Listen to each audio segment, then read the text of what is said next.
오늘 말씀 우리 함께 봉독하도록 하겠습니다. 오늘 말씀 베드로전서입니다. 베드로전서 4장 1절에서 5절 말씀까지 우리 교독으로 말씀을 봉독하도록 하겠습니다. 그리스도께서 이미 육체의 고난을 받으셨으니 너희도 같은 마음으로 갑옷을 삼으라.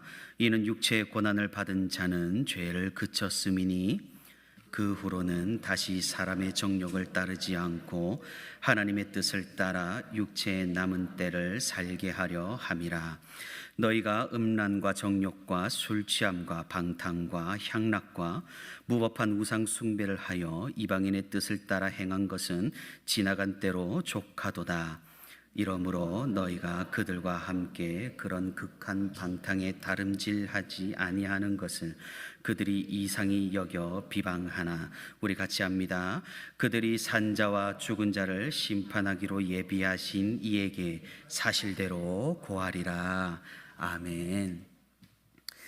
네, 오늘도 이렇게 새벽의 시간에 하나님과 함께 하기 위해 새벽기도에 나온 우리 모든 성도 여러분 진심으로 환영하고 또 축복합니다.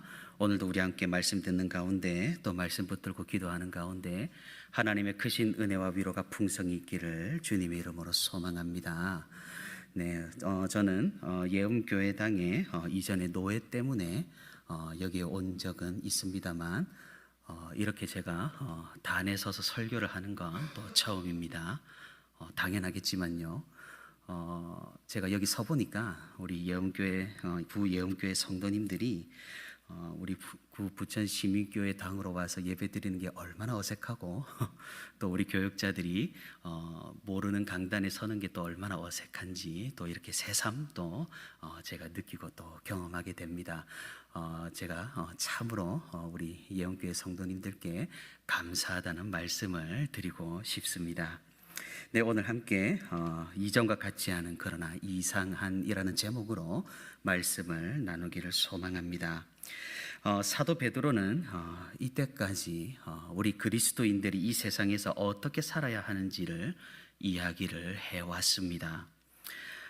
예수 그리스도를 따르는 신자들의 삶에는 당연히 예수님께서 당하셨듯이 고난이 있을 수밖에 없는데 우리는 그것을 인내로 감내해야만 한다는 그런 권면을 계속해서 해오고 있습니다. 그래야지만이 사람들이, 세상 사람들이, 하나님을 믿지 않는 사람들이 우리를 보고 하나님이 어떤 분이신지, 선이란 것이, 선과 악에서 선이라는 것이 정말로 무엇인지 깨달을 수 있기 때문이라는 거죠. 그래서 우리는, 그리스도인들은 불신자들을 향해 좋은 믿음의 증거가 되어야 한다라고 이야기를 했던 겁니다. 이런 사도 베드로의 권면은 교회가 핍박을 심하게 받는 그 시대에 취할 수 있는 가장 성경적인 방식이었습니다. 세상이 주는 고난과 고통에도 불구하고 그리스도께서 하신 것처럼 인내로 때를 기다리는 것, 선을 행하며 사람들이 깨닫기를 기도하는 것, 결국 세상 사람들이 우리의 진심을 보고 그리스도께로 돌아온다라는 것입니다. 어떻게 보면은 참으로 어리석은 방법일 수도 있고 또 우리 개인적으로도 손해가 막심한 방법이겠지만 정말로 성경은 우리에게 이런 방법을 권면하고 있다라는 것입니다. 그것이 가장 그리스도인다운 방법이라고 말입니다. 그러고 이제 4장에 들어와서 사도 베드로는 우리가 당하는 이 고난에 대해서 다른 부분을 이제부터 이야기를 하고 있습니다. 우리는 그리스도인으로 고난을 받게 됩니다. 다만 이전에 말했던 세상 사람들에게 좋은 증거가 되기 위해서가 아니라 이 고난은 죄에서 멀리 떨어져 있기 위함이라는 겁니다. 무슨 말입니까? 우리가 복음을 위해 고난을 받기도 하지만 또한 순결하게 살기 위해서도 고난을 받는다라는 말이죠. 죄를 짓지 않는 것, 이것 자체가 어쩌면 고난이 될 수도 있다라는 말입니다. 왜 그렇습니까? 우리가 타락한 존재이기 때문입니다. 모든 부분에서 우리의 이성과 감성과 감정과 마음과 영혼 모든 부분에서 우리는 타락을 했기 때문에 기본 우리의 세팅 자체가 죄를 짓는 존재라는 겁니다. 그러니 죄를 짓지 않는다라는 것은 우리에게 정말로 힘든 일이고, 이 세상에서 죄를 짓지 않고 산다라는 것은 고난을 받는 것처럼 여겨질 수 있다라는 사실입니다. 그런 의미에서 사도 베드로는 죄를 그치기 위해 고난을 받으라는 권면을 오늘 본문을 통해서 하고 있다라는 것이죠. 오늘 보면 4장 1절에서 무엇이라고 말씀하고 있습니까? 그리스도께서 육체의 고난을 받으셨으니 우리도 같은 마음으로 갑옷을 입고 육체의 고난을 받아 죄를 그치라고 말씀하고 있습니다. 그런데 우리는 1절의 말씀을 오해하기가 쉽습니다. 육체의 고난을 받은 사람은 죄가 그쳤다고 말하는 것 같으니 고난 자체가 죄를 없애준다라고 여길 수가 있다는 겁니다. 그래서 수도사들, 수도원에서 금욕, 금식하는 수도사들이 우리는 좀 더 순결하지 않을까 이런 생각을 하기도 하고, 스스로 고난을 자처하는 사람들을 좀 더 우리가 거룩하지 않을까라고 의뢰 생각을 한다는 것이죠. 하지만 이런 생각들은 조금은 잘못된 생각이라고 할 수가 있습니다. 왜냐하면 고난 그 자체가 죄를 없앤다거나 고난을 받기 때문에 회개가 이루어지는 것이 아니기 때문입니다. 우리는 그리스도의 은혜로 속죄함을 받는 것입니다. 그러면 이 말씀의 의미는 그러면 무슨 의미일까요? 이것은 어쩌면 고난을 받으면 죄가 그친다라는 그런 확정적인 의미가 아닐 수 있다라는 것이죠.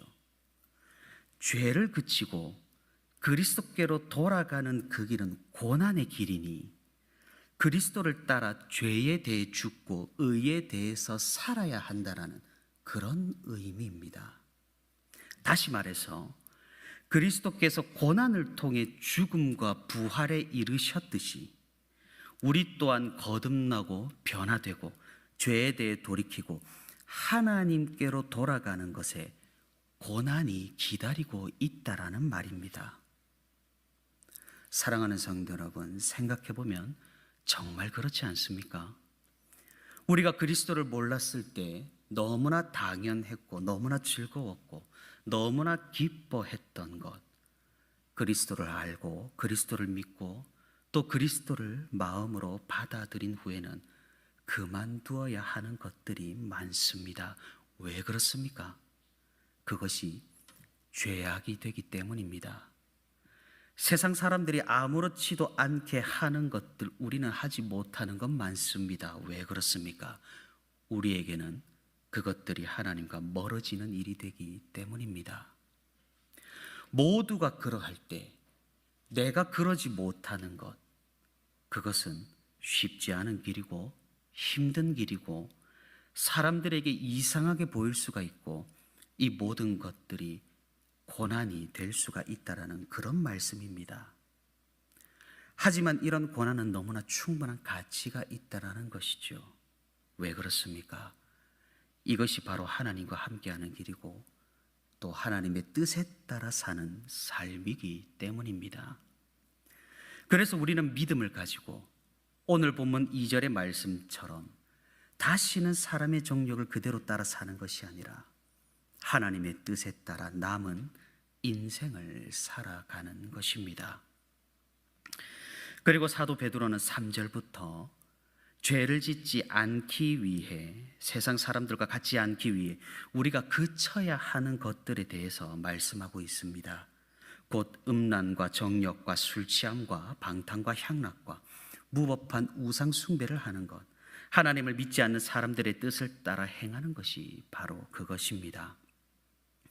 사도 베드로가 이렇게 3절에서 나열하고 있는 목록은 사도 바울의 서신에서 등장하는 목록과 아주 유사합니다.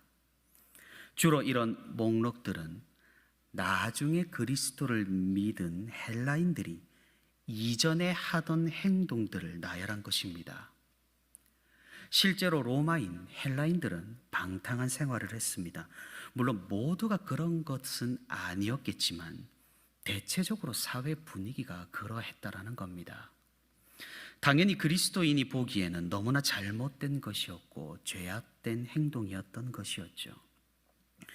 문제는 회심을 하긴 하고 회심했지만 교회 나오는 헬라인들 중에서 문제가 되었던 겁니다. 이전에 그런 생활을 하다가 나중에 예수님을 믿은 헬라인들은 종종 이전의 습관과 죄악된 행실을 버리지 못하여서 교회에서 문제가 되었던 것이죠. 그래서 사도 바울과 오늘 본문의 베드로는 그리스도를 따라 그런 육체의 정욕을 인내하고 죄를 짓지 말라는 이런 권면을 하는 것입니다. 그래서 지금도 마찬가지겠지만 사회의 영향력은 우리가 절대로 무시할 수가 없습니다. 모두가 예를 외칠 때 아니오를 외치기라는 것은 엄청난 용기가 필요하다라는 겁니다. 그렇기에 하나님께서는 우리를 공동체로 모이게 하셨고 우리가 하나 되어서 용기를 가지고 아니오를 외칠 수 있게 하셨다라는 겁니다. 그러니 초대교회 시대도 마찬가지입니다. 모두가 유일신이 아니라 다신교를 믿었습니다. 우상을 섬겼고요. 정결하지 못한 축제를 벌이고 순결하게 살아가는 것을 어리석은 것이라 여겼습니다. 너도 나도 죄인 줄을 모르고 함께 도모하여 타락하는 그런 상황에서 이 모든 것을 끊어내기가 결단코 쉽지 않았습니다. 왜냐하면 우리는 기본적으로 죄를 짓는 것에 굉장히 크게 쾌락을 느끼기 때문입니다. 그런 쾌락을 끊어내고 그들이 느끼기에 마치 수도사처럼 가만히 정적으로 교회 생활을 하는 것은 너무나 힘든 일이었을지도 모릅니다. 그러니 엄청난 고통과 고난으로 느껴졌을 것입니다. 사도 베드로는 그래서 이 서신을 보내어서 이 모든 것들을 끊어내고 그리스도를 따라 고난을 기쁨으로 삼으며 이전의 방탕한 생활을 그만두고 하나님께로 돌아오라고 지금 말씀하고 있는 것입니다. 여기에서 우리가 조금 더 생각해 봐야 하는 사실이 있다면 이런 고난이 오는 방향은 쾌락을 끊어내고 죄를 끊어내기 위해서 자신의 내면에서 오는 고난만 있지 않다라는 겁니다. 외부에서 들이닥치는 고난도 우리는 무시할 수 없다라는 사실이죠. 무슨 말입니까?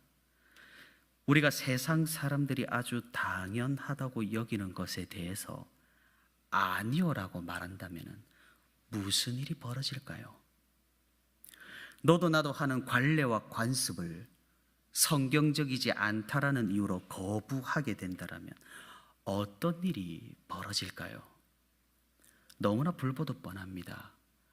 사람들은 우리를 이해하지 못하고 또 우리를 이상한 사람 취급하며 경멸과 조롱을 서슴지 않을 것입니다.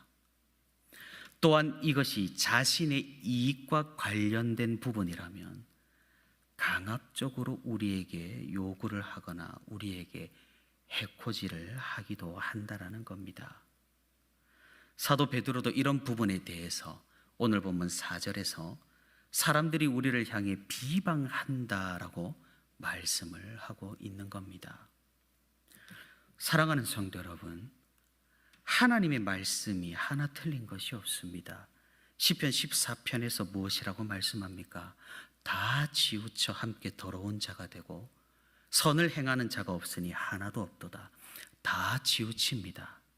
다 떠밀려갑니다. 어디로 말입니까?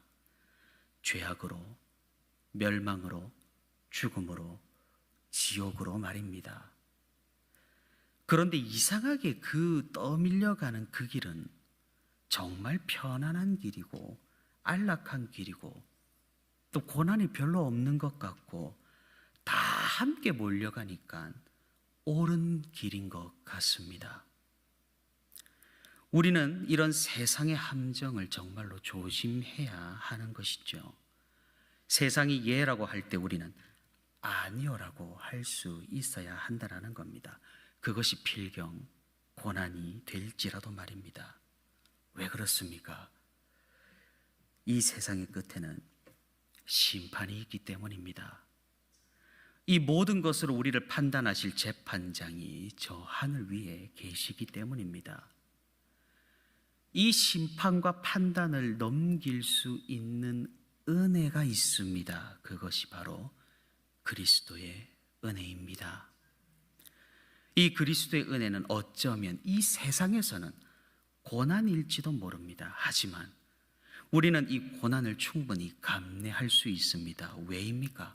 훨씬 더 두렵고 훨씬 더 고통스러우며 영원한 멸망인 심판을 우리가 알기 때문입니다. 그리고 더 나아가 우리는 이 고난을 충분히 즐길 수가 있습니다. 왜입니까? 우리에게는 더 큰 기쁨인 주님과 함께하는 즐거움이 있기 때문입니다. 천국은 맛보는 겁니다. 이미 천국을 맛본 사람은 더 이상 이 세상의 쾌락에 동요하지 않을 수가 있는 것입니다.